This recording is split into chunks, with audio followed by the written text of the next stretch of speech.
Bon, ben voilà, du coup, on est à la fin. Si certaines personnes ce soir se rendent compte de l'étendue du problème, je pense qu'il peut y avoir de l'ordre de l'inquiétude qui monte, une incompréhension. C'est vrai qu'on l'a dit en introduction, on est dans un système actuellement qui ne va pas pour le mieux. Il faut être conscient des problématiques que génèrent ces ondes, mais être capable aussi de les utiliser, parce qu'aujourd'hui, ben, on va pas revenir à l'âge de pierre, mais par contre, on a ces outils qui pourraient être magiques, qui pourraient être magnifiques, mais qui utilisent des fréquences qui sont délétères pour la vie. Est-ce que, Frédéric, on pourrait avoir ce même degré de technologie, de communication, avec un impact sur la vie quasi nul, voire bénéfique? Alors, c'est une très bonne question. Dès lors que on oublie l'utilisation des ondes électromagnétiques pour gérer des flux monétaires, comme je l'expliquais dans l'introduction, et qu'on se concentre sur une utilisation de technologies sans fil, par exemple pour communiquer par la voix ou communiquer par Internet, par exemple par email en sans fil, on se rend vite compte que, en fait, il est tout à fait possible de réaliser ces communications sans fil avec des risques sanitaires les plus réduits possibles, avec des émissions, donc, du coup, des niveaux d'émissions électromagnétiques très faibles. L'idée étant d'utiliser ces technologies sans fil de manière rationnelle. Déjà, ceci passe par un préalable d'analyse du besoin des populations. Voilà. Il y a deux grands types d'utilisation dans les technologies aujourd'hui de communication. Il y a les utilisations en mode sédentaire et les utilisations en mode mobile. Donc ce qu'il faut comprendre, c'est que quand on est en mode sédentaire, il n'y a aucune, d'utiliser des technologies sans fil. Quand vous êtes en train d'utiliser votre ordinateur pour surfer sur Internet, à votre domicile ou dans un bâtiment, il n'y a aucune raison d'utiliser une technologie sans fil type Wi-Fi. Aucune. Elle présente tellement d'inconvénients, notamment au niveau sanitaire et en plus au niveau débit de données, que tout devrait inciter les gens à câbler leur connexion. Donc maintenant, pour l'autre mode, le mode de mobilité, là oui, effectivement, de fait, quand on est en mobilité, par exemple dans un véhicule, par exemple prenons un train, et que vous souhaitez être connecté à Internet, il est toujours possible d'utiliser la technologie de manière rationnelle et surtout intelligente. Mais aujourd'hui, il y aurait comme une interdiction d'être intelligent. Ce que j'essaie de dire, c'est que dans un train, plutôt que d'avoir 150 connexions individuels, soit de téléphone portable, soit d'ordinateur, connectés en Wi-Fi ou autre sur les pylônes relais qui défilent sur le bord de la voie, avec un train qui va à 200 km/h ou 300 km/h, est-ce qu'on ne pourrait pas imaginer une installation avec une antenne commune sur le toit du wagon et des appareils connectés en filaire vers cette antenne? C'est-à-dire que dans ce contexte-là, on aurait une situation où l'émission électromagnétique serait dirigée vers l'extérieur et en tout cas pas de manière anarchique à l'intérieur du wagon, qui est lui-même une caisse métallique qui se charge de concentrer les ondes, de les faire ricocher. Bref, on est dans une situation, c'est la situation d'aujourd'hui, où on ne maîtrise absolument rien. Et les gens se mettent inutilement en danger avec des niveaux d'exposition qui sont extravagants. Ça m'est arrivé de mesurer du 20 volts par mètre à l'intérieur d'un wagon parce que en crête, en valeur crête, en valeur pic instantanée, parce que ce sont ces valeurs-là qui présentent un risque sanitaire sur la biologie. C'est pour ça qu'on s'intéresse aux valeurs crêtes et pas aux valeurs moyennes. Il est tout à fait possible, sans faire la révolution au niveau technique, avec des précautions très basiques et surtout minimalistes en termes de coûts, parce que c'est toujours la même histoire. Ces technologies sont déployées et sont utilisées à tort et à travers. C'est comme une subvention, en quelque sorte, qu'on offre à l'industriel qui déploie cette technologie. Subvention déguisée, parce que l'industriel, lui, ne prendra jamais en charge les effets sanitaires. Les effets sanitaires, dans le meilleur des cas, ils sont pris en charge par la sécurité sociale et les mutuelles. Et pour ce qui concerne l'électro-hypersensibilité, qui est un syndrome d'intolérance aux ondes électromagnétiques, c'est le citoyen qui se le prend en charge. Personne d'autre ne le prendra en charge. Donc c'est ça la subvention déguisée, c'est-à-dire que je mets au défi quiconque qui monte une affaire pour faire un produit polluant. Je ne doute pas un seul instant que l'État lui tombera dessus à bras raccourcis et fera fermer l'entreprise dès lors qu'on aura démontré la toxicité du produit. Voilà, au motif qu'on ne déploie pas des produits qui sont toxiques pour la santé publique. Ça tombe bien parce que la littérature scientifique abonde de démonstrations que l'État ne veut pas reconnaître. Bon, tôt ou tard, il sera bien obligé d'y venir, hein, comme pour le tabac, comme pour l'amiante. Donc, on est dans ce registre-là. Donc, pour résumer, utilisation de ces technologies, oui, mais personne ne nous interdit d'être intelligents. Et il serait peut-être temps de passer à des utilisations, des préconisations, à une éducation de la population de manière à ce qu'on utilise ces technologies de manière rationnelle. Je note quand même avec beaucoup d'étonnement que quand il y a une intoxication avec des pizzas, sur 2 personnes, on ferme l'usine. Aujourd'hui, il y a des centaines de milliers, voire des millions de personnes, rien qu'en France, qui sont électro-hypersensibles. Et on fait tout d'ailleurs pour qu'elles ne soient pas diagnostiquées. Comment on fait tout pour qu'elles ne soient pas diagnostiquées? Ben, c'est très simple, hein. On ne forme pas les médecins pour que le diagnostic ne soit pas réalisé. Donc on est toujours dans le flou. Alors on pourra toujours comparer avec ce qui se passe dans les pays étrangers. Voilà, ça nous donne à peu près un ordre de grandeur. C'est pour ça qu'on parle aujourd'hui de millions de personnes électro-hypersensibles en France. Mais là, curieusement, l'industriel n'est pas inquiété. Moi, j'aimerais qu'on aborde le fait de l'enfance, parce que c'est vrai que dans les exemples que tu donnais, par exemple le tabac, peut-être une des prises de conscience de la globalité des êtres humains doués d'empathie, c'est les enfants. C'est-à-dire que quand ils ont pris conscience que il y aurait des développements difficiles des fœtus si la femme continuait à fumer. Si on fumait dans l'environnement des enfants, il pouvait déclencher des problèmes pulmonaires, etc. Là, beaucoup de gens ont commencé à prendre conscience, se sont dit, ok, le tabac, c'est pas bon, quoi. Si on refait un petit peu le parcours d'un petit homme qui se lève le matin dans sa maison dans laquelle le Wi-Fi n'a pas été éteint pendant la nuit, il se lève, il prend un petit déjeuner avec des céréales qui, pour la plupart, peuvent créer des troubles au niveau digestif. Peut-être même avec du lait de vache qui peut créer aussi des troubles digestifs. Parfois, son bol a été réchauffé dans un four à micro-ondes qui détruit les propriétés nutritives. Il part à l'école après avoir mis ses baskets. Il ne touche pas le sol de toute la journée. Il est à nouveau dans un environnement où peut-être il y a le Wi-Fi à l'école. Pour certains, ils ont eu la chance que les parents se soient mobilisés et qu'il n'y ait pas de Wi-Fi dans leur école, mais ses camarades ont tous un téléphone portable, lui aussi, ça dépend de l'âge qu'il a, mais maintenant c'est de plus en plus tôt. Donc il est baigné dans ces ondes-là, ses capacités cérébrales en seront amoindries à un moment donné, parce qu'on est tous électrosensibles, comme tu le disais, on n'est pas tous électro-hypersensibles, on ne ressent pas forcément, mais ça a un impact quand même sur la cognition. Et du coup, on va voler à un petit homme 12 ans de sa vie, dans une éducation qui ne lui apprend pas le b.a.-ba, c'est-à-dire qui il est, qui est l'autre, et qu'est-ce qu'est la vie, et qu'est-ce qu'on a besoin de protéger pour que la vie continue de perdurer, quoi.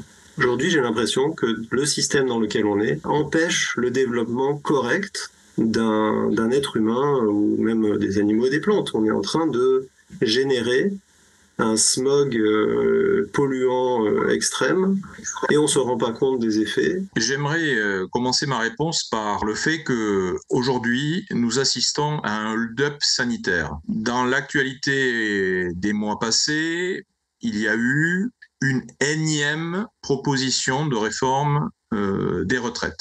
Et là, beaucoup de gens se sont émus par rapport à des mesures de plus en plus contraignantes et de plus en plus agressives sur le capital retraite de chaque citoyen. À juste titre d'ailleurs. Mais curieusement, personne ne s'est ému dans les années qui se sont écoulées du hold-up qui avait lieu, qui est toujours en cours, sur notre capital santé. Et j'aimerais juste souligner un aspect qui est le suivant, c'est que pour pouvoir avoir l'usufruit du capital retraite, il y a quand même une condition préalable, c'est de pouvoir jouir pleinement de son capital santé. Et là, dans un environnement multipollué, donc c'est soit l'air, soit l'eau, soit les aliments, avec de la chimie, avec des métaux, avec des ondes électromagnétiques, je dirais que les taux se resserrent sur les chances de pouvoir espérer continuer à voir progresser une espérance de vie qui aujourd'hui stagne. L'espérance de vie en bonne santé, qui est le deuxième critère, lui, commence à refluer. C'est encore plus marquant aux États-Unis, puisque les États-Unis, grosso modo, devancent en termes de tendance sanitaire. On a toujours quelques années d'écart entre les États-Unis et l'Europe. Donc, ce qui se passe aux États-Unis préfigure ce qui nous pend au nez. Ah, donc, j'aimerais insister sur cet aspect-là des choses, c'est que c'est bien de s'intéresser au capital retraite. C'est encore mieux de s'intéresser au capital santé parce que sans capital santé, il n'y aura pas de capital retraite.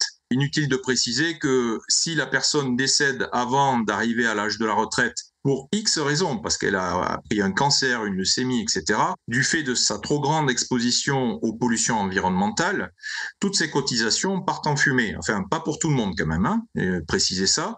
Et pour les personnes les plus chanceuses, celles qui meurent pas trop vite et qui ont la malchance d'avoir des maladies invalidantes, parce que les maladies invalidantes dont on parle ici, la conséquence de cet empoisonnement lié à la chimie, aux ondes électromagnétiques, à la pollution métallique, etc., ce sont des maladies invalidantes au sens cérébral du terme. C'est-à-dire que on n'est plus là en train de parler d'une invalidité motrice, qui est déjà pas rigolote, mais on arrive à gérer. Alors que là, dans le cas d'une invalidité cérébrale, atteinte du système nerveux central, donc je parle explicitement de, par exemple, de ce qui pourrait être la démence, ce qui pourrait être des maladies neurodégénératives. Là, il faut des structures spécialisées. C'est pas la famille qui peut gérer ça à bout de bras, à moins que la famille ait envie de sombrer également dans la folie, dans la dépression. Alors, on voit bien que dans ce contexte-là, le capital retraite, il va servir à financer. Et ça, dans la plupart des cas, il n'y aura même pas assez en termes de pension de retraite pour financer toute l'assistance médicale. Donc, c'est la raison pour laquelle je dis et je redis que sans capital santé, il n'y a pas de capital retraite. Voilà. Donc là, il faut que les gens se réveillent parce que aujourd'hui, par rapport à la pollution électromagnétique, nous assistons à l'émergence de la première génération qui, depuis le ventre de maman, est exposée 24 heures sur 24 à des ondes électromagnétiques artificielles qui ne cessent de croître en intensité, en toxicité de par leur nature, notamment le caractère pulsé. Et donc là, c'est l'inconnu total. On sait que c'est toxique, mais sur la tenue long terme de l'organisme du bébé qui va devenir adulte et qui aura été exposé H24, on voit que les effets sont déjà pas brillants sur les adultes qui, eux, n'ont été exposés que depuis l'âge adulte, depuis 20 ans. Alors, essayez de vous projeter un petit peu et d'imaginer ce que cela peut vouloir dire un gamin exposé depuis l'état du fœtus jusqu'à toute son adolescence, c'est-à-dire toute la phase, vous l'avez compris, toute la phase de vulnérabilité, de multiplication cellulaire, de croissance, de connexion synaptique, etc. Tous ces processus biologiques qui sont nécessaires et vitaux, qui sont altérés, voire même empêchés du fait de l'exposition permanente à ce brouillard électromagnétique. Donc là, très franchement, nous jouons tous avec le feu. Et alors, à la différence du feu, c'est ce que tu as souligné tout à l'heure avec la cigarette, c'est que comme nous n'avons pas de capteur sensoriel pour détecter à la fois la présence, l'omniprésence et la toxicité des ondes électromagnétiques artificielles, bah du coup, nous nous rendons compte du désastre sanitaire quand la facture tombe, c'est-à-dire quand le corps n'en peut plus et déclenche une intolérance. Et l'intolérance, c'est le syndrome électro-hypersensibilité. Notamment, et après, il peut y avoir des dérèglements hormonaux, il peut y avoir à terme un cancer pour ceux qui utilisent le téléphone portable collé à l'oreille directement. Et quand je dis téléphone portable, c'est à la fois celui qu'on amène dans la rue, par exemple l'ordiphone, le smartphone pour l'anglicisme, et puis le DECT, c'est-à-dire le téléphone sur socle, qui est aussi un téléphone sans fil qu'on a dans nos domiciles. Donc voilà, la situation est quand même assez préoccupante, d'autant que depuis en gros 30-40 ans, on voit une multiplication par 4 des décès en France liés à des atteintes du système nerveux central. Multiplication par 4. Voilà, en 30 ans. Donc on n'est pas sur un risque sanitaire hypothétique. Le désastre est là. On n'est pas en train de fantasmer sur quelque chose qui pourrait arriver. Nous sommes dedans. Le gros problème dans l'histoire, c'est que nous n'avons pas les thermomètres pour évaluer la juste ampleur du désastre. Les thermomètres, ce sont les médecins, des médecins correctement formés. Au lieu de ça, on apprend aux médecins en faculté de médecine que l'électrohypersensibilité serait une phobie. Voilà. Donc, je pense que les médecins méritent un peu mieux, c'est-à-dire arriver à bac plus 10, on mérite un peu mieux que d'être formé avec des sornettes, avec une religion, avec des choses totalement irrationnelles qui tiennent plus de la sorcellerie que de la science. J'ai envie de balancer un coup de gueule. Si tu me suis, Frédéric, allons-y. Préservons la vie. À un moment donné, on est né sur cette planète. On a le droit de respirer. On a le droit de boire. On a le droit de dormir. On a le droit de manger. C'est des droits fondamentaux parce qu'on est né, parce qu'on a la vie en soi. Et quand on regarde autour de nous, tout ce qui est vivant est harmonieux. Tout ce que l'on a fabriqué, si on regarde bien, c'est souvent disharmonieux. Et là, on a l'effet sous nos yeux, c'est développé des choses immondes dans nos paysages, qui sont ces antennes relais qui émettent des ondes électromagnétiques qui ont un impact énorme sur notre environnement. Si le système dans lequel on vit, qui nous permet de vivre en commun, ne permet plus la vie, ou ne va plus vers la préservation de cette vie, à quoi ça sert? Pourquoi est-ce qu'on est ensemble? Pourquoi est-ce qu'on génère du progrès? Pourquoi est-ce qu'on réfléchit? Pourquoi est-ce qu'on se lève le matin? Pourquoi est-ce qu'on vit sa vie? Parce que on vit, pas parce qu'il y a un système monétaire qui régente toutes nos vies, toutes nos décisions autour de nous.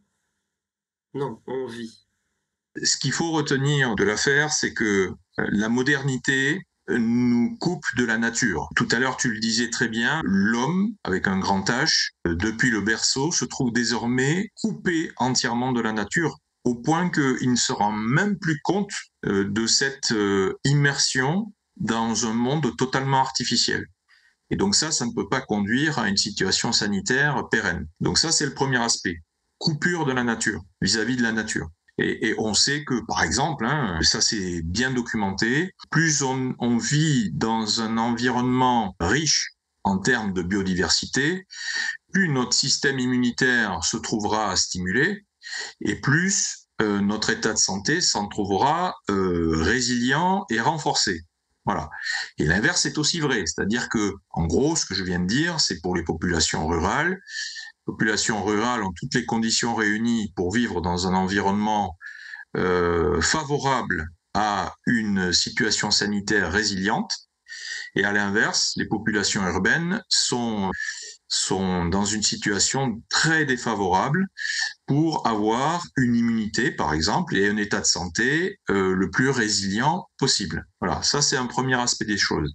Ensuite, il y a un deuxième aspect des choses, c'est-à-dire que dans toutes ces évolutions-là, dont on nous vante les mérites, le progrès, etc., déjà, on oublie de définir auprès de la population ce que pourrait être le progrès de manière à peu près objective. On oublie de dire que le progrès, c'est le résultat d'une analyse bénéfice-risque dans l'arrivée d'une nouvelle technologie. Et cette technologie, qui l'évalue ?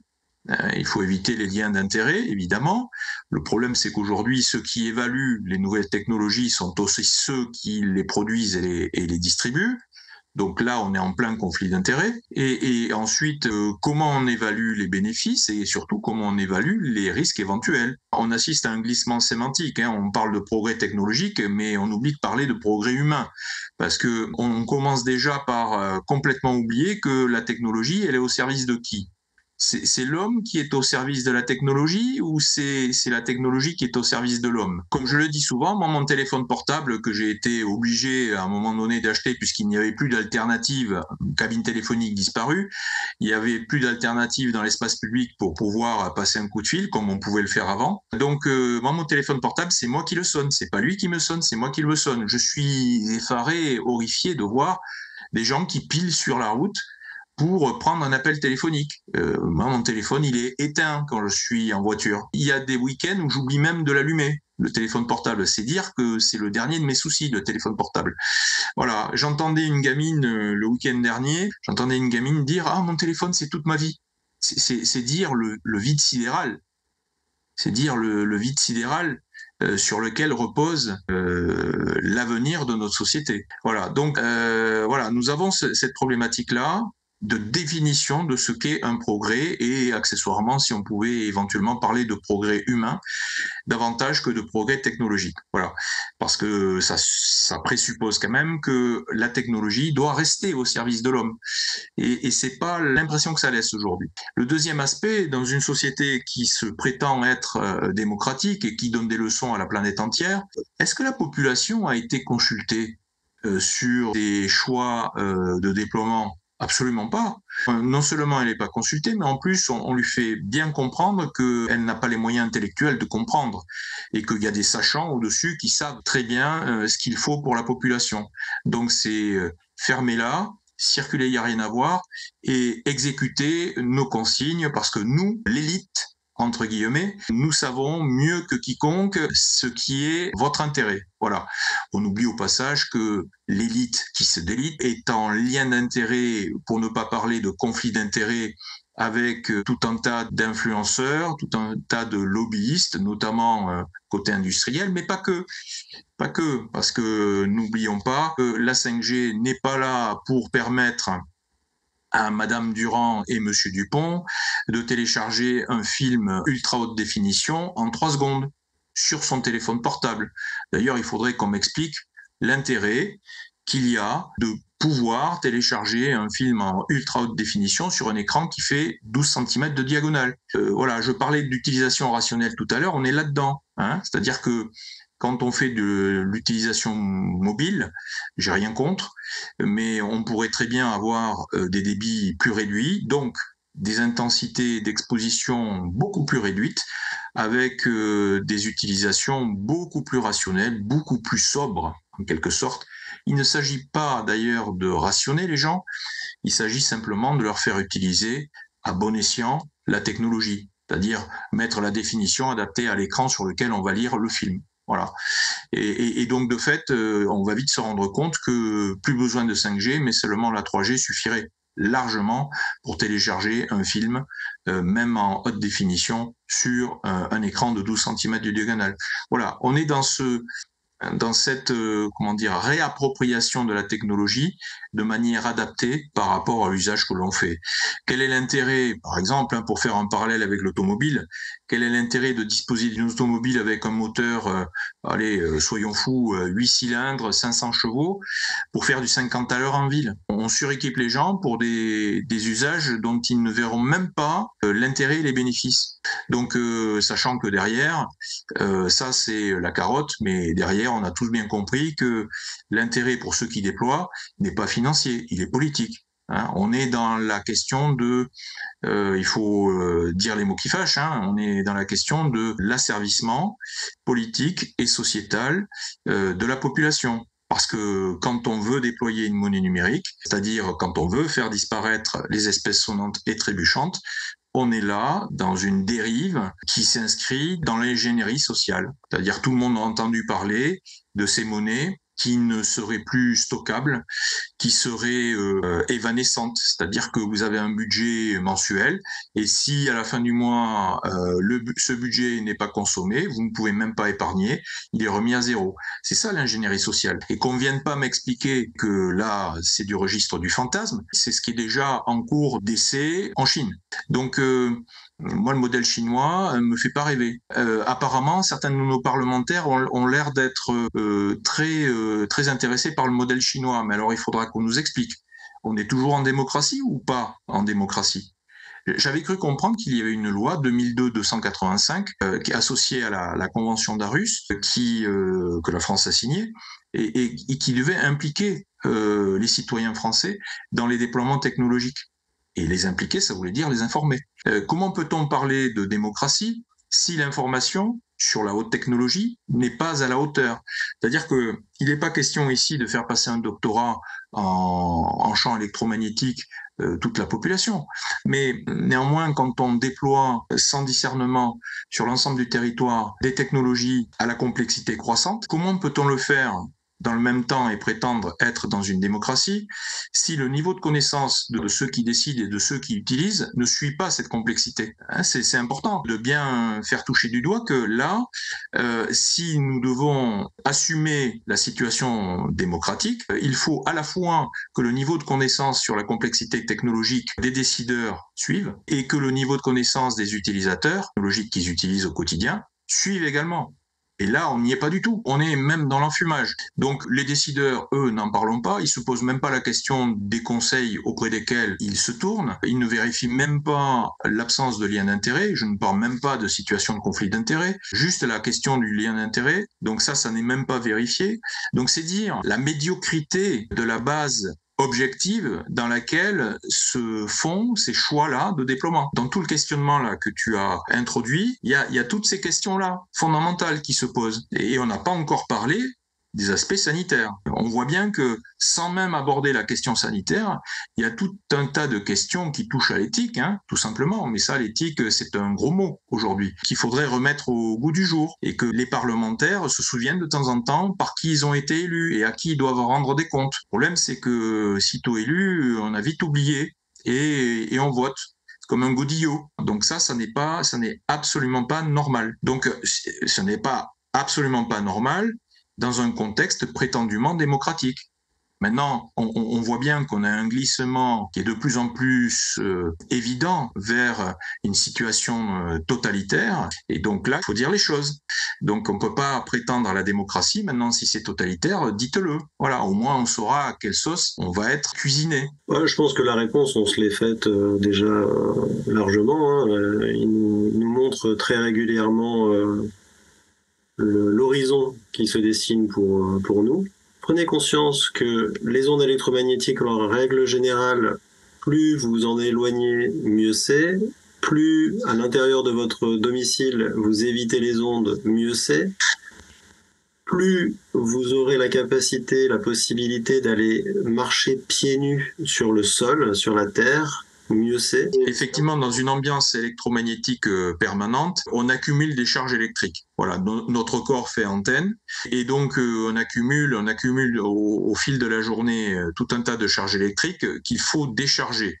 Et donc d'où l'idée tout à fait rationnelle, pour ça que je me permets d'intervenir, c'est parce que quand tu dis ça sans complément d'information, les urbains classiques, très technophiles, vont entendre ça comme une extravagance de plus et donc c'est juste pour leur signaler que là on est sur un conseil de base, c'est-à-dire que se décharger de toutes les charges électriques accumulées tout au long de la journée, c'est quelque chose de nécessaire pour favoriser la résilience de l'organisme. Donc ça s'appelle le earthing, la mise à la terre. Il y a plusieurs techniques. On marche pieds nus dans un gazon légèrement humide, ou bien on prend une douche. Voilà. Ce qui a un double intérêt, c'est le côté hygiène, et puis en plus, avec l'eau, les choses se déchargent. Je fais une petite anecdote tout à fait sympathique. Les surfeurs, l'été, ont beaucoup moins de problèmes d'électro-hypersensibilité que l'hiver. Parce que ils sont tout le temps, plus souvent d'ailleurs dans l'eau l'été que l'hiver. Ça ne les empêche pas d'aller à l'océan l'hiver aussi, mais l'été, ils y sont plus longtemps et plus fréquemment. Et donc, on voit bien que l'idée, c'est de se décharger de ces charges électriques accumulées, des charges électriques qui sont, sur le long terme, toxiques. Voilà, d'où l'importance de rester connecté à la nature. D'après ce que j'ai compris, nos cellules ont des paires d'électrons autour qui leur permettent de communiquer entre elles et d'être stables. Et quand on est baigné dans ces champs électromagnétiques, il y a un électron qui part. Et du coup, la cellule devient ce qu'on appelle un radical libre et a besoin de récupérer un électron. Donc elle va le piquer à côté, à sa voisine, etc. Et plus on reste dans cet état, où on a de plus en plus de radicaux libres, plus on va vers l'acidification générale de l'organisme. Alors que dès qu'on se remet au sol, on récupère des électrons.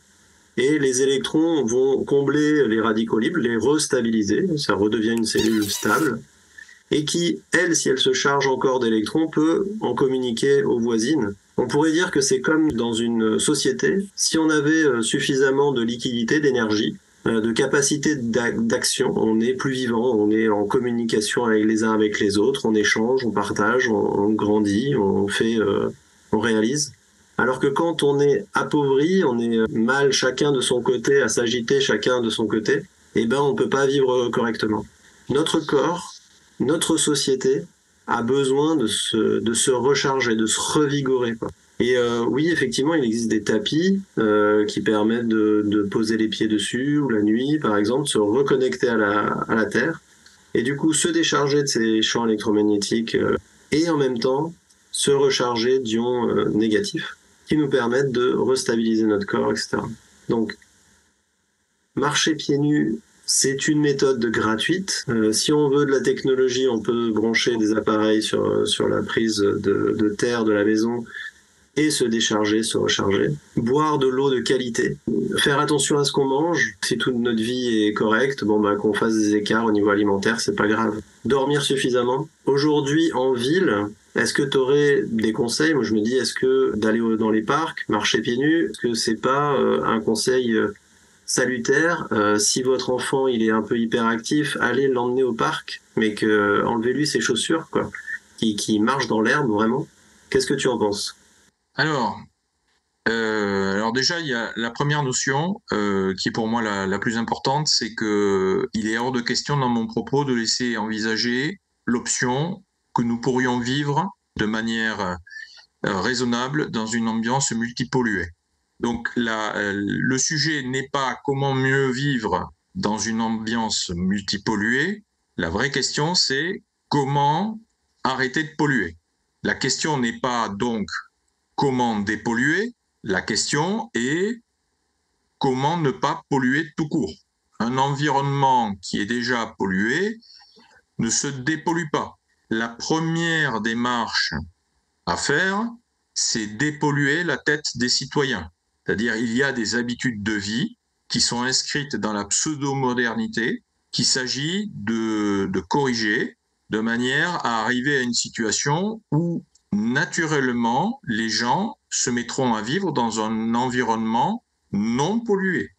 Il y a beaucoup de gens qui s'émeuvent quand il y a des projets d'installation d'antennes relais à proximité de leur domicile, mais ceux-là même qui s'insurgent par rapport à l'installation d'une antenne relais à proximité de leur domicile sont les mêmes qui, chez eux, ont déjà plusieurs antennes relais. Par exemple, un téléphone sur socle, le DECT, par exemple, un babyphone qu'on met dans le lit du nourrisson pour le surveiller pendant la sieste et le sommeil et être alerté en cas de réveil. Donc ça, ce sont des antennes relais. L'enceinte connectée, c'est une antenne relais. La montre connectée, c'est une antenne relais. Donc, commençons par faire le ménage. Arrêtons de nous doter d'appareils qui sont polluants 24 heures sur 24, parce que la plupart de ces appareils, on n'a même pas le bouton off. Aujourd'hui, il y a certains opérateurs dans certains contrats qui dotent les familles de box avec une émission Wi-Fi non stoppable. On en est là quand même. Avec des gens qui sont convaincus que pour surfer sur Internet, ils ne peuvent pas le faire avec autre chose qu'une connexion Wi-Fi. Donc, il faut déjà informer correctement les gens leur dire que ce que je disais tout à l'heure, connexion Internet en sédentaire, c'est filaire.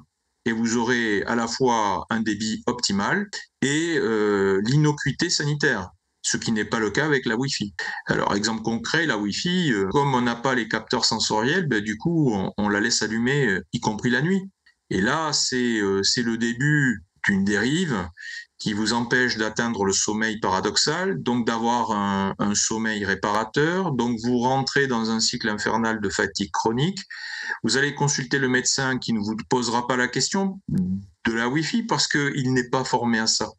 Donc il va vous donner des cachetons, notamment des somnifères, qui ne vont faire qu'une seule chose, c'est vous enterrer dans cette spirale infernale qui conduira à la dépression et voilà. Donc si on prenait les choses par leur cause racine et si on prenait les choses à la racine tout court, on résoudrait un bon paquet de problèmes. Donc c'est pour ça que j'insiste encore lourdement, au risque de paraître pénible, mais les problèmes de pollution multifactorielle se résolvent dès lors qu'on a décidé d'arrêter de polluer. Voilà. Donc ça, c'est là. Dans un environnement urbain, arrêter de polluer, qu'est-ce que ça veut dire? Ça veut dire, par exemple, faire prendre conscience à tout son voisinage, dans l'immeuble, par exemple, de l'intérêt de couper la Wi-Fi. Pas dans le sens restriction, pas dans le sens rationnement, mais au même titre que quelqu'un qui utilise son four le dimanche de 11 à 12 pour faire cuire le poulet, il ne viendrait pas à l'idée de faire fonctionner le four toute la semaine au motif qu'il en a besoin d'une heure le dimanche.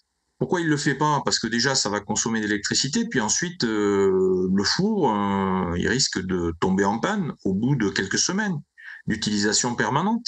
Et pourquoi on ferait pas pareil avec la Wi-Fi? Pourquoi on n'éteindrait pas la Wi-Fi au moment où on ne s'en sert pas? Pareil avec les enceintes connectées. Je bifurque 30 secondes sur les antivols dans les commerces. Quand vous vous promenez dans les centres-villes, vous voyez, en général, au rez-de-chaussée, vous avez des commerces et à l'étage, vous avez des habitations. Tous les commerces ont des arceaux anti-vol. Et ces arceaux anti-vol sont émetteurs d'ondes électromagnétiques basse fréquence, avec une portée de au moins 100 mètres. Et ces trucs-là fonctionnent que le magasin soit ouvert ou pas ouvert. Parce que le gérant du magasin, vu qu'il n'entend pas, il ne sent pas le truc, il éteint pas l'antivol. Donc l'antivol fonctionne H24. Donc ceux qui habitent autour, subissent ce rayonnement de basse fréquence au moins le temps où ils sont présents dans leur logement. Et donc on est dans cette ambiance multipolluée, multifréquence, qui fait que il y a une certaine tolérance de l'organisme. C'est là où vous voyez clairement la résilience de l'organisme, mais voilà, ça n'a qu'un temps et un jour, on ne sait pas pourquoi, parce que ça dépend de l'historique de vie de chaque personne, ça dépend de son état de fragilité éventuel. Par exemple, une maman enceinte, c'est pas la même chose qu'un jeune homme de 25 ans en pleine forme. Tôt ou tard, la facture tombe et la spirale infernale de l'intolérance aux champs électromagnétiques intervient. Et il faut pas se faire d'illusions.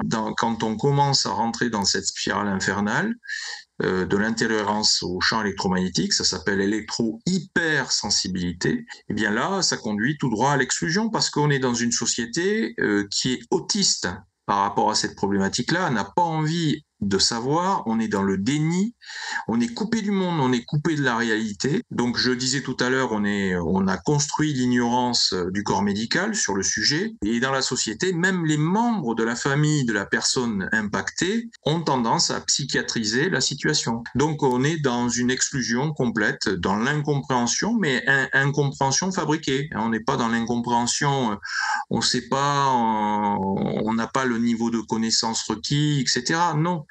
On est face à une problématique de refus volontaire d'accéder à l'explication rationnelle de la situation. Voilà où on en est. Donc pour une société moderne, c'est pour ça que je parlais d'élite qui se délite, c'est pas brillant.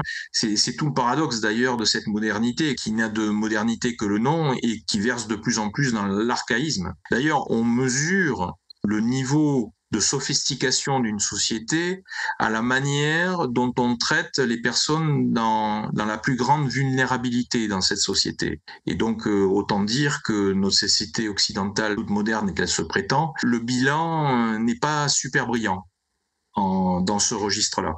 J'entends ce que tu dis par rapport au fait qu'il faut couper la pollution à l'origine et pas essayer de s'en protéger. Mais aujourd'hui, il y a un besoin de bascule. Et tant qu'on n'a pas fait cette bascule, tant qu'on n'a pas changé cette société, tant qu'on n'est pas sorti de la tyrannie et qu'on n'est pas revenu à quelque chose de l'ordre du rationnel, il faut quand même arriver à continuer à fonctionner. Et moi, je vois trop de gens qui ont l'air d'être malades, alors qu'il y a quelques petites choses qui pourraient leur permettre de vivre ne serait-ce qu'un peu mieux. Et puis, il y a beaucoup de gens qui souffrent physiquement, qui ne savent pas du tout que c'est l'électro-hypersensibilité en fait qu'ils sont en train de vivre. Et rien que des douleurs articulaires, par exemple, peuvent rendre l'enfer, quoi. Et rien que de se mettre les pieds au sol, bah, ça désamorce énormément. De boire de l'eau de qualité, de respirer un air, en tout cas de respirer en conscience. Il y a des choses de base qui coûtent rien, mais qui permettent de vivre correctement. Pour pouvoir avoir la force de générer le changement dans le monde dans lequel on vit, pour pouvoir éviter qu'on fasse encore de la pollution qui génère un chaos, etc. J'entends bien ta remarque. En fait, toi, ce que tu indiques, c'est que ce que je viens de décrire, c'était la cible, hein, c'était la situation quasi idéale. Et ce que tu es en train de m'expliquer, c'est que il faut s'occuper de la phase transitoire entre la situation dégradée actuelle et cette phase qui pourrait être un objectif atteignable. Voilà.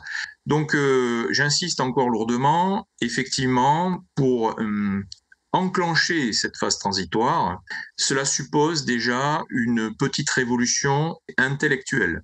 C'est-à-dire que on est, en ce qui concerne les technologies sans fil, on est face à de la toxicomanie. Donc on n'est pas bien parti pour déjà se mettre en position de changement de paradigme dans les habitudes. C'est-à-dire que vu qu'on a enclenché un processus d'addiction qui touche à l'irrationnel, ça va être extrêmement difficile de faire entendre à des gens qui sont sous emprise que leur intérêt n'est pas la pratique qu'ils ont de la technologie actuellement. Sans compter le fait que, cumulé à cette addiction, on a une pression sociale qui est inouïe.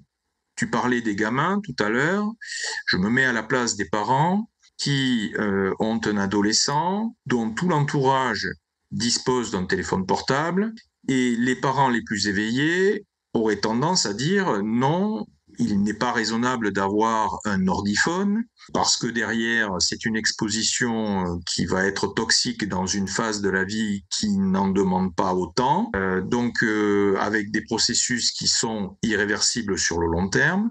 Donc c'est la raison pour laquelle voilà, les parents bienveillants et bien informés auraient tendance à faire barrage, sauf que ça va rentrer en contradiction violente déjà dans la phase adolescente qui n'est déjà pas facile à gérer d'elle-même, et en plus avec une pression sociale, parce que le gamin, il sait pas les risques sanitaires qu'il encourt, il sait pas l'exclusion sociale qui lui pend au nez avec l'électro-hypersensibilité. Lui, ce qu'il voit, c'est l'exclusion sociale du fait de ne pas avoir de téléphone mobile. Et il ne se rend pas compte que le doter d'un téléphone mobile, c'est comme l'initier à une drogue dure et que dont il va pas pouvoir se passer à terme. Et donc, voilà, exemple concret, hein, il y a des stats aujourd'hui qui sont documentées, disponibles. On sait qu'un adolescent émet quotidiennement environ 400 SMS par jour. Voilà, et on parlait de l'importance du sommeil. Tout le monde a bien compris que le téléphone portable, pour émettre 400 SMS par jour, il faut émettre aussi la nuit. Donc si il y a émission la nuit, ça veut dire que le gamin ne dort pas, ou en tout cas n'a pas un sommeil continu, réparateur, etc. Il y a un vrai sujet de société. Donc si l'État faisait son travail en termes de santé publique, normalement cette question ne devrait plus être d'actualité. Ça aurait dû déjà être réglé depuis belle lurette.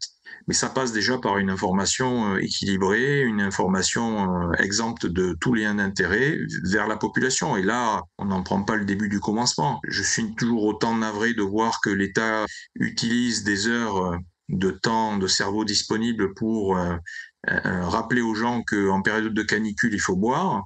En revanche, ce même temps de cerveau disponible pourrait être utilisé plutôt pour expliquer aux parents et aux enfants que leur intérêt n'est pas d'utiliser 24 heures sur 24 des technologies sans fil, émettrices d'ondes qui sont, quoi qu'il en soit, toxiques. Donc on n'est même pas, il faut être clair là-dessus, hein, on n'est même pas sur l'idée d'un seuil au-delà duquel ou en deçà duquel on pourrait avoir une utilisation sans risque. Non. Sur les technologies sans fil, émettrices notamment de radiofréquences, nous sommes dans une gestion du risque. Ça, il faut bien avoir conscience. Voilà. Donc, mais pour être en situation de maîtriser le risque, ça suppose d'avoir une information équilibrée sur le sujet. Et là, aujourd'hui, on n'a rien de tout cela. Donc, révolution intellectuelle. Ça, c'est la base de la base. C'est-à-dire que les gens se réapproprient leur santé. Qui n'attendent rien de l'État, puisque l'État montre son incompétence sur le sujet depuis 3-4 ans, que sa préoccupation n'est absolument pas la santé de la population. Il est temps que la population se réapproprie sa situation sanitaire. Et ça, c'est un préalable de base. Et après, une fois qu'on a fait ce petit électrochoc intellectuel, pour se dire maintenant c'est moi qui décide, voilà, c'est dans mon logement, c'est moi qui décide, c'est pas la publicité, c'est pas le marketing, c'est pas la pression sociale qui m'impose sa norme. À ce moment-là, on peut commencer à faire des choses. Je sais bien que je vais passer pour un vieux grognon, mais la responsabilité de l'éducation des enfants, c'est du registre exclusif des parents. L'État, à travers le ministère de l'Instruction publique, là je remonte à 1934, hein. Donc avant 1934, l'éducation nationale d'aujourd'hui, qui a totalement fait faillite dans sa mission, au point qu'on ait entre 30 et 40% d'une classe d'âge qui arrive en 6e, qui soit incapable de maîtriser sa langue maternelle, à l'écrit et à l'oral, et incapable de maîtriser les outils mathématiques de base. C'est-à-dire, soyons pas trop ambitieux, hein, addition, soustraction, éventuellement un petit peu de multiplication, mais voilà. Donc on en est quand même là. On est tellement mauvais au niveau des classements internationaux. D'ailleurs, heureusement que les classements internationaux sont là, parce qu'on aurait encore la chansonnette pour nous dire que le niveau progresse. Le niveau est tellement mauvais aujourd'hui, régulièrement au niveau du bac. On a des gens qui restent exceptionnels, parce que des gens exceptionnels, il y en aura toujours, qui trouvent le moyen d'avoir 21, 22, voire 23 sur 20 au niveau du bac. On surnote. J'ai même ouï dire qu'il était interdit pour certains examinateurs du bac de noter en dessous du 8 sur 20. On est face à un État qui s'effondre complètement, mais c'est voulu, hein, c'est pas une incompétence. Là, c'est voulu. Il n'assume pas ses fonctions de base qui sont l'instruction des enfants, et il voudrait s'occuper de l'éducation des enfants, qui est du registre des parents. Donc c'est aux parents à reprendre en main leur autorité. Et quand je dis autorité, là je réponds tout à fait à la question de comment gérer la phase transitoire, comment réduire progressivement la pollution. On n'empêchera pas la corruption, c'est-à-dire il y a tout un tas de décideurs qui sont manifestement sous influence quand il s'agit de décider d'un déploiement technologique. Donc cela, pour l'instant, on s'en occupe pas, on verra après. Pour l'instant, il s'agit de maîtriser le niveau de pollution à l'intérieur du logement, au sein du foyer familial. Donc la question de base, c'est la réappropriation de l'autorité. Et quand je dis autorité, c'est au sens latin du terme, c'est-à-dire la référence. On est face à un État qui n'a tellement plus d'autorité depuis tellement longtemps que la seule chose qu'on voit d'autorité chez lui, c'est l'autoritarisme. Quand je parle d'autorité, c'est que les parents se réapproprient leur sens de la référence vis-à-vis de leurs enfants. Pour expliquer à un gamin que l'utilisation d'un téléphone portable doit être appropriée et modérée, il faut que les parents montrent l'exemple. On revient sur les réflexes de base. C'est-à-dire quand on utilise en mode sédentaire, eh bien on fait une utilisation câblée. Le vrai sujet, hein, c'est la connexion au réseau, que ça soit téléphonique ou Internet. C'est ça le vrai sujet. Les gens n'ont pas besoin de Wi-Fi. Les gens n'ont pas besoin de sans fil. Les gens ont besoin de se connecter à un réseau. La vraie question, c'est comment se connecter au réseau de manière rationnelle, de manière à être efficace et sans nuire à sa propre santé. Et là, on retombe sur la notion du capital santé. Ça sert à rien d'aller descendre dans la rue avec des banderoles pour protéger le capital retraite si dans le même temps, on ne protège pas son capital santé. Voilà.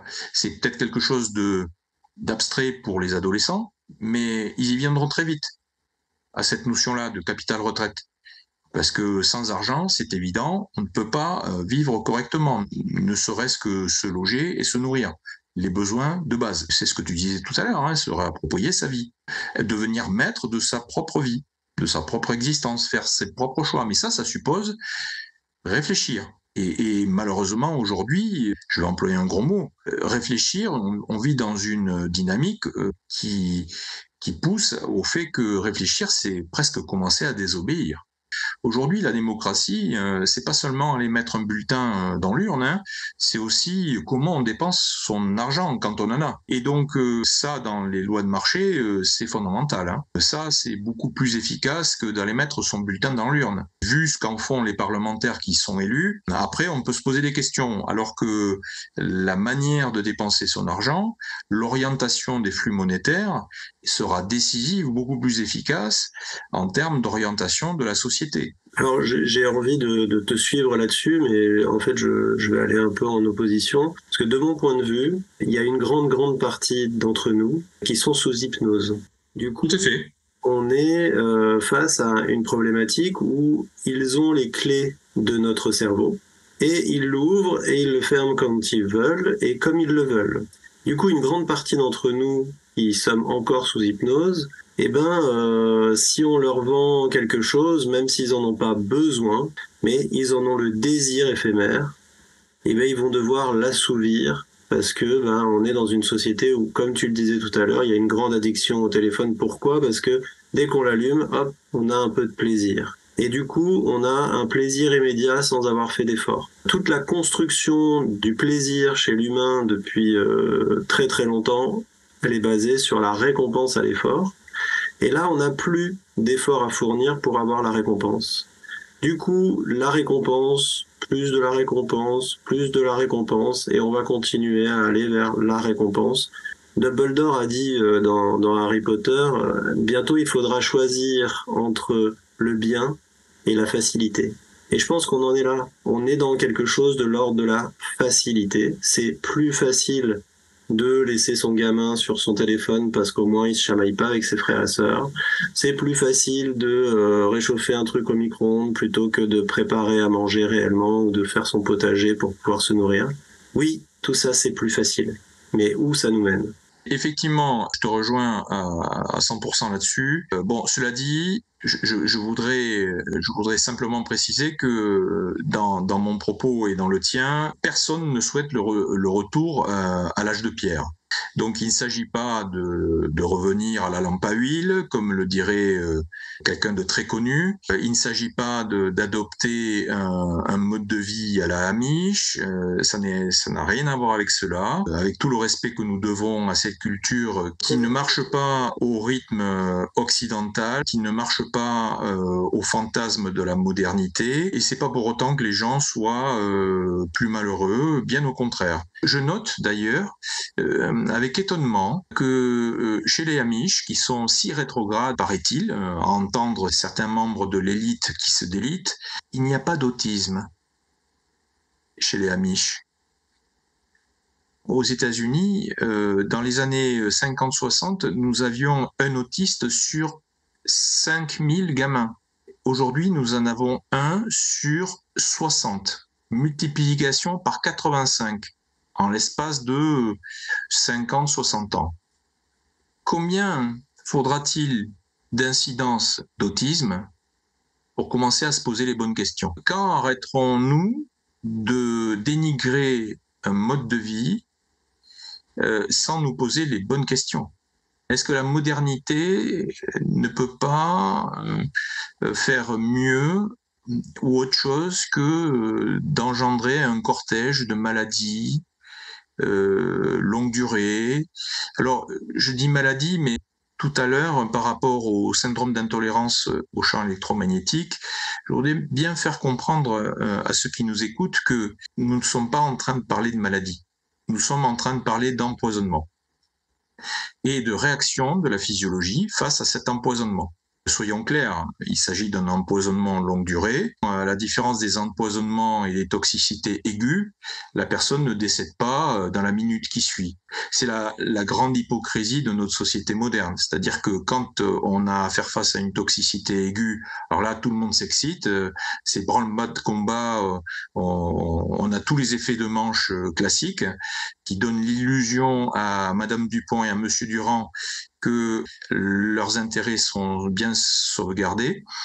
Mais en revanche, quand on s'intéresse à la toxicité long terme, alors là, tout le monde s'en fout. Et malheureusement, l'électrohypersensibilité, comme les cancers d'ailleurs, c'est de la toxicité long terme. Et accessoirement, certains se frottent les mains parce qu'il y a toujours des essais cliniques prétendument intéressants pour le patient qui sont mis en œuvre, fort coûteux. Donc la sécurité sociale est mise à contribution. Le cortège de personnes cancéreuses ne fait que croître. Et on fait croire, on donne l'illusion aux gens que on pourra éventuellement arrêter ce désastre sanitaire en finançant à tour de bras la recherche contre le cancer sans se poser la question de la racine, c'est-à-dire de la cause environnementale. 80% des maladies longue durée en France sont liées à un environnement dégradé. 80%. Je laisse dans les 20% les aspects génétiques, etc. On nous ressort à toutes les sauces. Voilà. Moi, ce qui m'intéresse, c'est la majorité, donc les 80%. Je ne dis pas qu'il ne faut pas financer des recherches contre le cancer. Je dis simplement que quand le bateau coule, c'est toujours intéressant de savoir si on peut écouler de plus en plus vite. Mais c'est encore beaucoup plus efficace de boucher les trous, d'identifier, localiser et de boucher les trous. Et donc là, ce que je dis simplement, c'est que dans le même temps qu'on s'intéresse à la recherche contre le cancer pour essayer de soigner au mieux les malades, parce qu'il ne faut pas les laisser tomber, évidemment, qui se préoccupe de la cause racine? Et une fois qu'on a identifié la cause racine, de cesser de polluer. Personne. Personne. On voit bien que à chaque fois, les parlementaires votent des dérogations sur des pesticides tous aussi exécrables les uns que les autres. Je ne vais pas en dresser la liste. Tout le monde en a entendu parler, des néonicotinoïdes, du glyphosate, etc., dont tout le monde sait que ces trucs-là sont des poisons. Et on continue. Et les ondes électromagnétiques ne font pas exception à la règle, à la différence près que les ondes électromagnétiques déverrouillent tous les systèmes de protection ultimes de la physiologie humaine. Alors, pas que humaine, hein, c'est valable pour tous les mammifères et les végétaux, mais puisqu'on est un peu égoïste de base, on va s'intéresser d'abord à l'homme, à l'humanité. Et donc, oui, les ondes électromagnétiques déverrouillent tous les circuits de protection. Donc, du coup, elles nous rendent encore plus vulnérables vis-à-vis des autres pollutions. Donc, on voit bien que non seulement les ondes électromagnétiques sont toxiques en elles-mêmes, mais en plus, elles nous surexposent à des pollutions desquelles nous étions naturellement plus ou moins à l'écart de par notre physiologie. Je pense en particulier à la barrière hémato-encéphalique que la pollution électromagnétique a tendance à rendre poreuse, voire même à la rendre totalement perméable, exposant le cerveau à tout un tas de molécules qui n'ont rien à y faire. Et c'est là qu'on voit les atteintes au système nerveux central. Inutile de préciser que le corps médical laisse entendre que oui, Alzheimer, de Parkinson, tout ça, ce sont des maladies liées au vieillissement de la population, mais c'est se moquer du monde.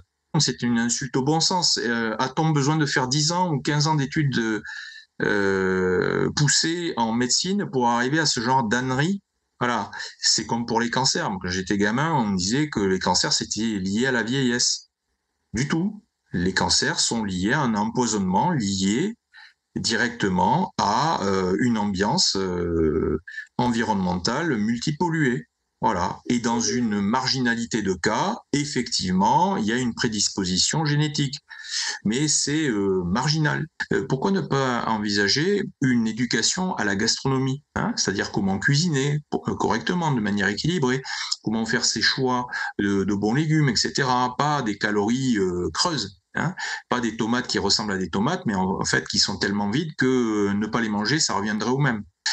Faire comprendre aux gens qu'utiliser un four micro-ondes, puisque tu en as parlé, alors là pour le coup ça met tout le monde au même pied d'égalité, hein, c'est-à-dire qu'on utilise du bio ou pas de bio, qu'on fait réchauffer ses aliments au micro-ondes, si on veut dézinguer tous les nutriments, c'est comme ça qu'il faut faire. Donc après on va chez le médecin et après on prend des pilules. Donc, ceux qui m'expliquent qu'ils n'ont pas les moyens de se nourrir correctement, il faudrait qu'ils réalisent qu'en fait, si, beaucoup plus qu'ils ne le pensent. Sauf que il faut, c'est la phase transitoire que tu décrivais tout à l'heure, il faut se réapproprier un certain niveau de connaissance pour savoir quoi utiliser, quoi ne pas utiliser, c'est-à-dire parfois peut-être manger moins en quantité, mais de meilleure qualité. J'incite tout le monde à aller visiter une pharmacie, la pharmacie de son quartier, et d'observer les rayons en compléments alimentaires. S'il y a un business autour des compléments alimentaires, c'est pas le fruit du hasard. Donc c'est que les gens mangent une nourriture notoirement carencée et qu'il y a un commerce qui se développe en parallèle. Donc plutôt que d'acheter une nourriture bas de gamme, voire même toxique, autant acheter une nourriture de qualité et arrêter de dépenser un budget en compléments alimentaires. Donc, mais tout ça, ça passe par une petite révolution intellectuelle qui passe notamment par une information fiable sur les bonnes pratiques. Voilà. Et alors ça, évidemment, ça ne se fait pas en un jour. C'est quelque chose qui peut se mettre en place sur plusieurs années. Voilà. Ne pas attendre de l'État qu'il le fasse, puisque manifestement il a d'autres préoccupations. Et ça, c'est le registre. Là, c'est là que je reviens sur l'autorité des parents. Ça, c'est de la responsabilité des parents. D'y aller petit à petit, chacun à son rythme, peu importe, on n'est pas en train de faire une course, chaque jour aidant, on se réapproprie sa santé et on mange des choses correctement, on cuisine soi-même. Ah, certains me diront qu'ils n'ont pas le temps, c'est une question d'organisation. Je pense que le mot de la fin, ça va être ça, c'est une question de temps. On peut rajouter aussi une question d'attention, parce que effectivement, là par exemple, on vous délivre une information. Cette information, il y a besoin de prendre le temps et de l'attention pour la réceptionner et prendre du temps aussi pour la digérer. On refera ce genre de petites capsules si ça vous intéresse. Merci Frédéric pour cet enregistrement, c'était vraiment très très enrichissant.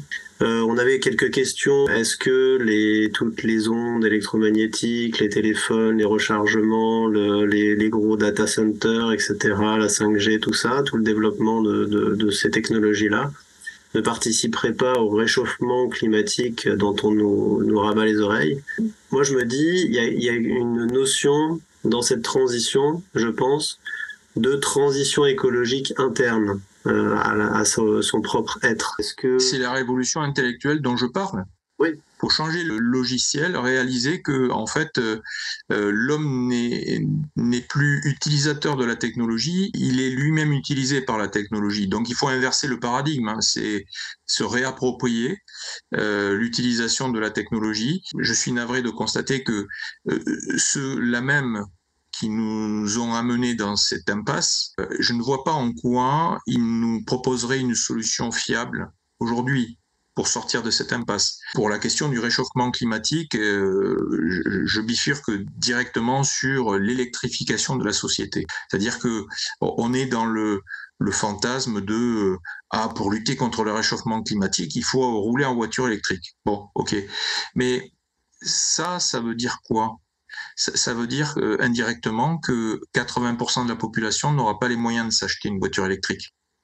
C'est ça que ça veut dire. Que aujourd'hui, le salaire médian mensuel, il est autour de 1 500 €. C'est-à-dire qu'à peu près la moitié de la population gagne moins de 1 500 € et l'autre moitié un peu plus. Dès qu'on arrive dans les 2 000 € mensuels, on se rend compte que là, il y a de moins en moins de gens. Mais il faut pas rêver, hein, la voiture électrique, les voitures électriques, là, les voitures familiales, là, où il faut regarder les prix. Hein. Là, aujourd'hui, ils ont des prix parce que c'est subventionné par la collectivité, mais on est dans l'extravagance. Donc les gens aujourd'hui, même avec 2 000 € qui est un salaire plus que confortable, aujourd'hui, et encore ça dépend de la ville dans laquelle vous habitez, si vous avez 2 000 € par mois en région parisienne, là on est dans la survie. Dans le milieu rural, c'est confortable, donc tout est relatif en termes de pouvoir d'achat. Mais à 2 000 € par mois, vous n'avez pas les moyens de vous acheter une voiture électrique. Donc ce que j'essaie de dire, c'est que là, les notions de réchauffement climatique ne sont absolument pas traitées correctement par les arbitrages technologiques. On nous fait croire aujourd'hui que la haute technologie va nous permettre de sortir de ces enjeux qui sont géopolitiques ou globaux. C'est un leurre total. On est plutôt dans une bascule plus totalitaire, plus d'asservissement des populations qu'autre chose. C'est-à-dire qu'on sera dans l'interdiction à peine voilée, la fameuse ville à 15 minutes. C'est-à-dire qu'on vous interdira de sortir du périmètre de 15 minutes par rapport à votre logement. C'est ça que ça veut dire concrètement. On nous donne beaucoup de leçons de morale.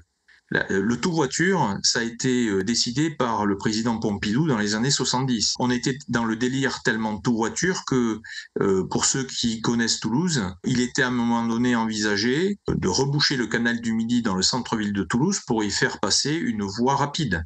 Oui, dans les années 70, tous les marchés couverts avec des structures fer forgé très 19e siècle, dans bon nombre de villes, ils ont été rasés pour y construire des parkings empilés les uns sur les autres, tellement on était dans le délire tout voiture. Songez qu'à une certaine époque, les centres-villes urbains étaient dotés de tramways électrifiés et qu'on a tout mis à la poubelle. On a tout déstructuré pour faire passer les voitures. Et aujourd'hui, ceux-là même qui ont pris cette décision-là nous viennent nous donner des leçons de morale parce que nous aurions eu des habitudes de vie qui ne sont pas compatibles avec l'état de notre climat et de notre biosphère. C'est quand même un petit peu se moquer du monde. À quel moment nous disent-ils la vérité? À quel moment nous amènent-ils dans la bonne direction?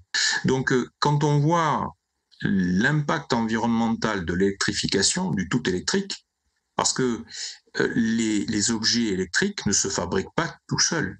Les objets électriques ont besoin d'être extraits de l'environnement, notamment les métaux.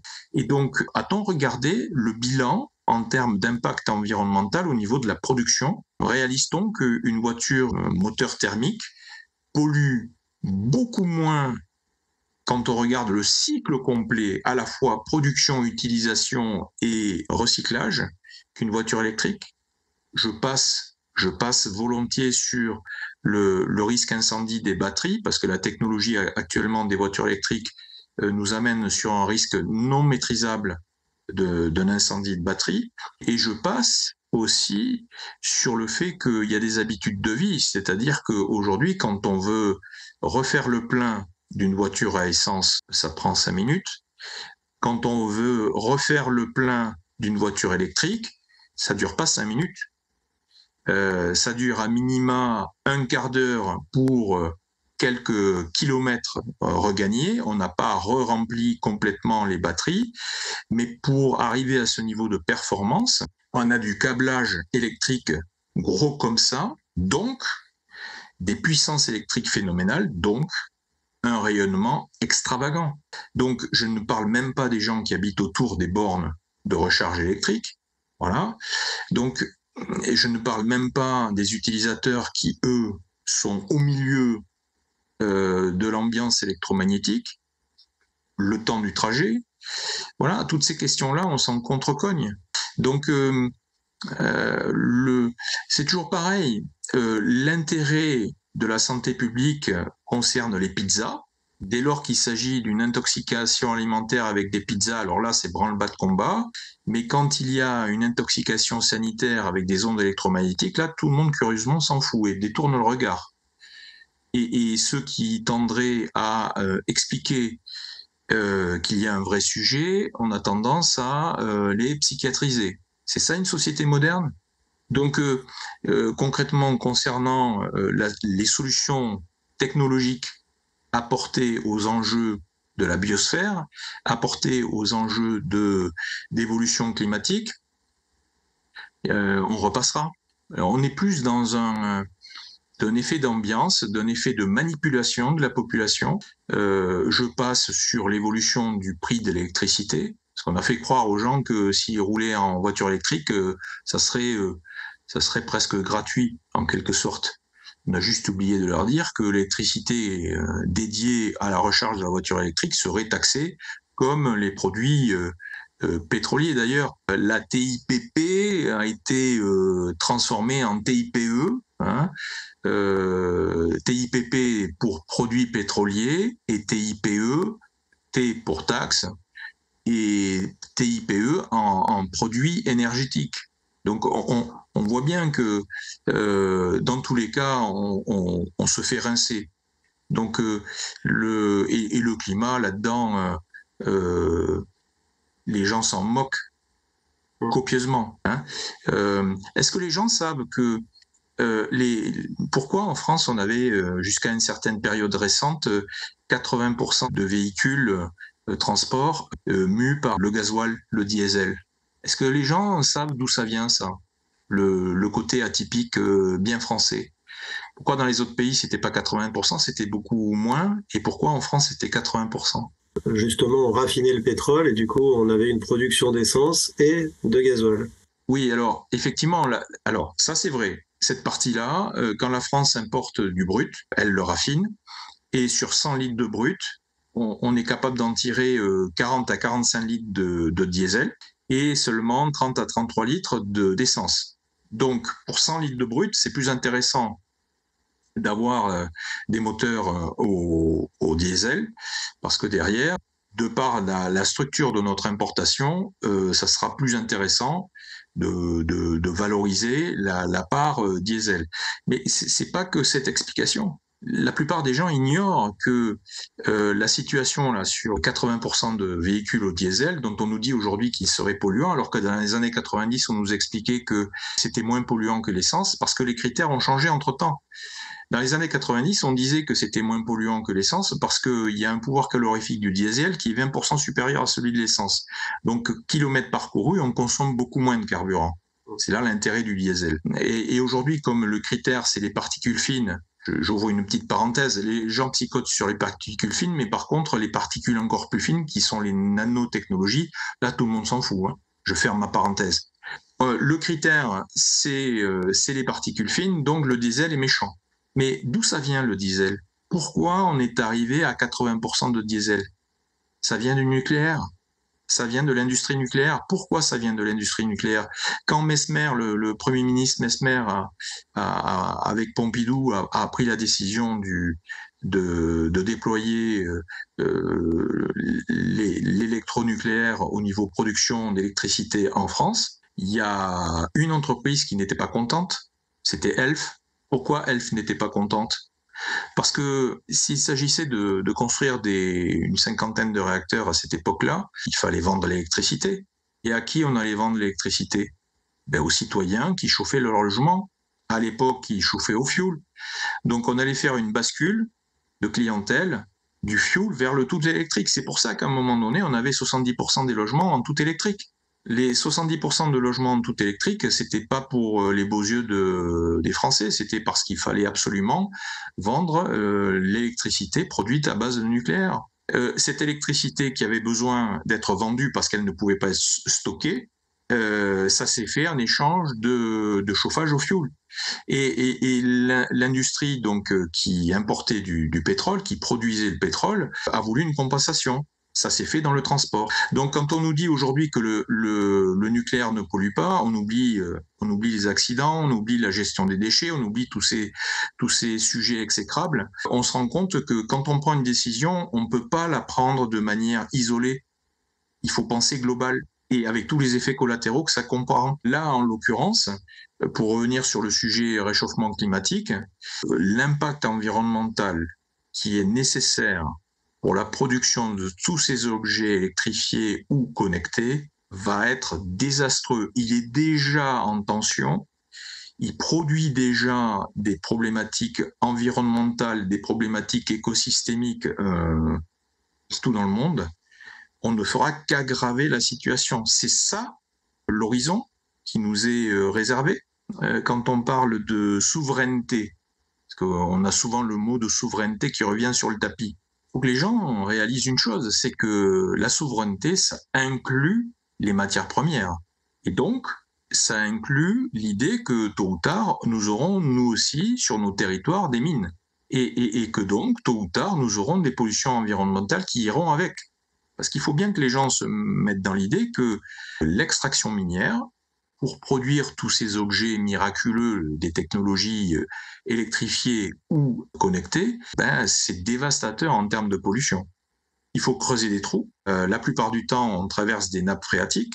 On met au jour tout un tas de cortèges de métaux plus ou moins toxiques qui viennent se mélanger avec les nappes phréatiques. On pollue l'air.